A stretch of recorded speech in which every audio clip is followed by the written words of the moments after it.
And చూస్తున్నట్లయితే like చేయండి, share చేయండి, కామెంట్ కూడా చేయండి. ప్లీజ్ సబ్స్క్రైబ్ చేయండి, లైక్ కూడా చేయండి.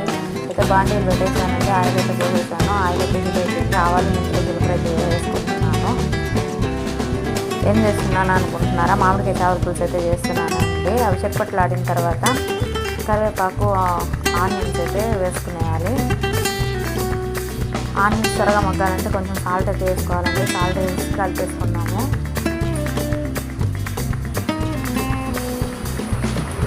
ఆనియన్స్ కూడా బాగా ఫ్రై అయిపోయినాయి. ఇదండి, ఇందులోనే కొంచెం టమాటా కూడా వేసుకునేసి కొద్దిసేపు మూట అయితే పెట్టుకునేసేద్దామండి. దాన్ని మూట అయితే తీసేస్తున్నాను. టమాటా కూడా మగ్గిపోయింది. అందులోనే తెల్లగడ్డ రబ్బలు అయితే దంచి పెట్టుకున్నానండి. అవి కూడా వేసేసి కొద్దిసేపు ఫ్రై చేసుకున్నాము. అది ఫ్రై అయిపోయిన తర్వాత కొంచెం పసుపు వేసి దాన్ని కూడా కొంచెం ఫ్రై చేసుకున్నామండి. ఫ్రై అయిపోయిన తర్వాత అందులోనే కారము, పచ్చిమిర్చి, ధనియాల పొడి 3 వేసి పచ్చివాసన పోయేదాకా ఫ్రై అయితే చేసుకున్నాము. ఫ్రై అయితే అయిపోయిన తర్వాత తగినంత వాటర్ అయితే వేసుకున్నామండి. వేసుకొని మూత అయితే పెట్టుకునేద్దాము. ఇప్పుడైతే మూత తీసి చూస్తున్నానండి. ఇదండి, బాగా పులుసు అయితే ఉడుకుతుంది. చేపల పులుసు నీళ్ళు అయితే ఎక్కువ అవసరం లేదండి, కొంచెమే చాలు. దాన్ని బాగా దగ్గరకు వచ్చేసింది.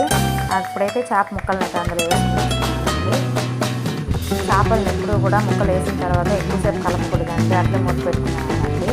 ఇదండి, చేప ముక్కలు కూడా ఉడికిపోయినాయి. అందులోనే మామిడికాయ ముక్కలను కూడా వేసుకున్నాను. ఎక్కువసేపు అయితే మూత పెట్టేస్తాను. మామిడికాయ ముక్కలను ఉడికట్లా అనేసి మళ్ళీ మూత అయితే పెట్టుకునేసానండి. ఇదండి, ఉడికిపోయింది మామిడికాయ ముక్కలు కూడా. ఫైనల్లీ చేపల పులుసు అయితే రెడీ అయిపోయింది. ఇందులో కొత్తిమీర కొంచెం వేసుకొని అన్ని చేపల పులుసు అయితే రెడీ అయిపోయింది. అమ్మి చేపల పులుసు అయితే రెడీ అయిపోయింది. Please subscribe, like and